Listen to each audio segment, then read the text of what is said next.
Всем привет! 25 апреля 2022 года правительство Канады создало специальную комиссию для расследования обстоятельств, приведших к объявлению чрезвычайного положения, действовавшего с 14 по 23 февраля 2022 года. И вот 13 октября начались публичные слушания. Комиссия рассмотрит и оценит основания для введения чрезвычайного положения, обстоятельства, которые привели к его объявлению, а также уместность и эффективность этих мер. Комиссия также проведет политический обзор законодательной базы, включая вопрос о том, необходимы ли какие-то поправки к закону о чрезвычайных ситуациях. Но вот все это хороший повод для того, чтобы вернуться к Конвою Свободы. Слушания завершатся через месяц в начале декабря, а свои выводы комиссия должна предоставить 6 февраля 2023 года. Я, наверное, буду постепенно постить что-то касаемо хода расследования, но и анализа этих протестов, которые, несомненно, будут уже вписаны в историю Канады.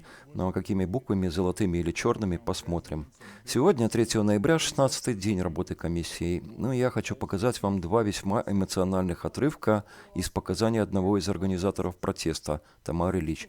Не забудьте поставить этой, несомненно, мужественной, хрупкой женщине лайк.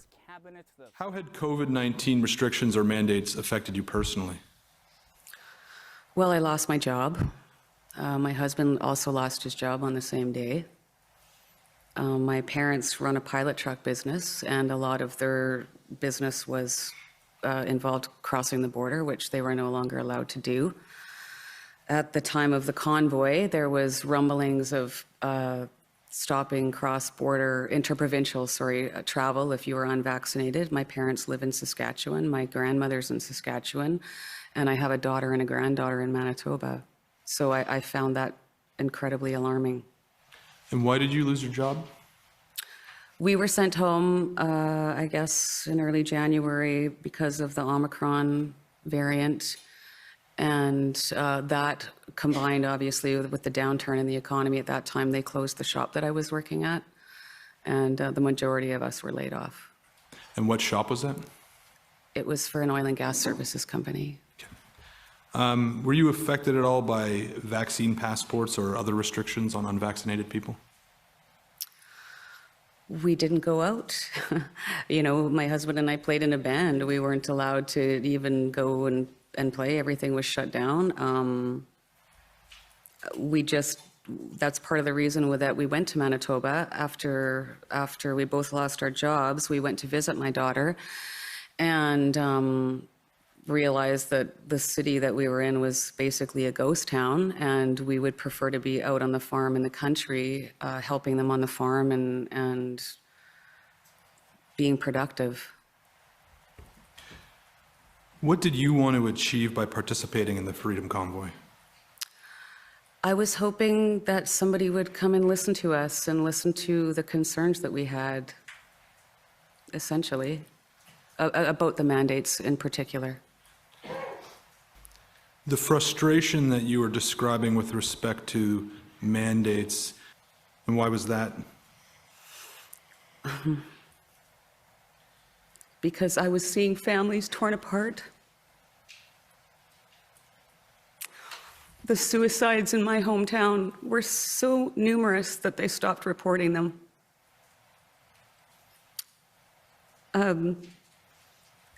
Elderly people were dying by themselves in long-term care facilities and saying goodbye over iPads. My grandma is 94 years old, and she was locked in her little apartment by herself for 2 years. And now that she can go out and do things, she's not healthy enough. She lost 2 years of her life.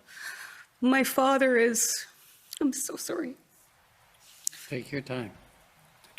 My father is a very social man. He is the Coffee Row, Saskatchewan father. And I remember him telling me one day that he went down to the local restaurant that he went to every single day.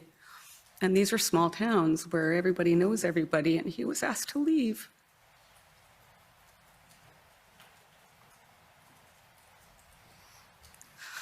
And I didn't want my children and my grandchildren to live in a world like that. I was becoming increasingly alarmed, listening to my Prime Minister call me a racist and say that I shouldn't be tolerated. I found his rhetoric to be incredibly divisive, and I'm a believer that if you are a leader of a country, you have to lead all of your people, even if you don't agree with them. And I just saw so much.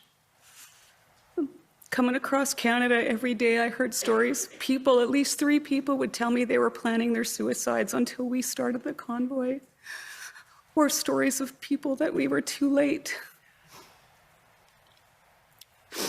I heard from families that were living in their vehicles because they'd lost their jobs. I heard from people that had lost their jobs and lost everything. I have the tears of thousands of Canadians on my shoulder who every day told me that we were bringing them hope.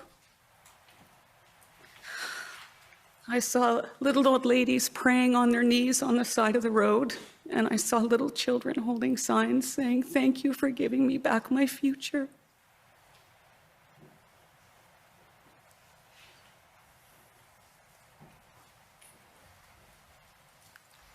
Sorry. How has the arrest affected your life?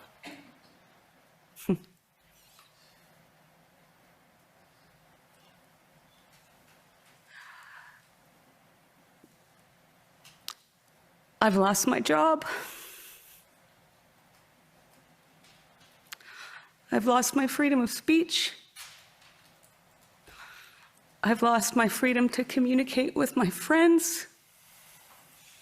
I have to be very careful about every move that I make.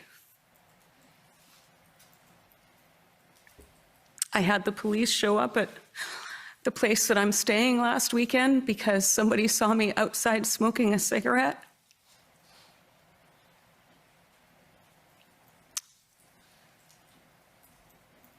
I have a daughter that I don't want her to be seen with me.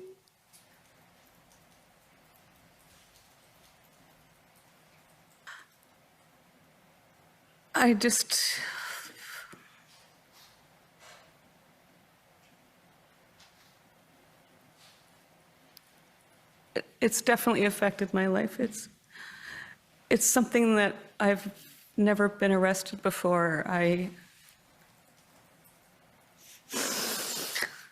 But I'll make it work. I'll manage. And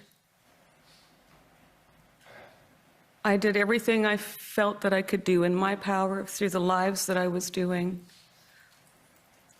And I believe it worked.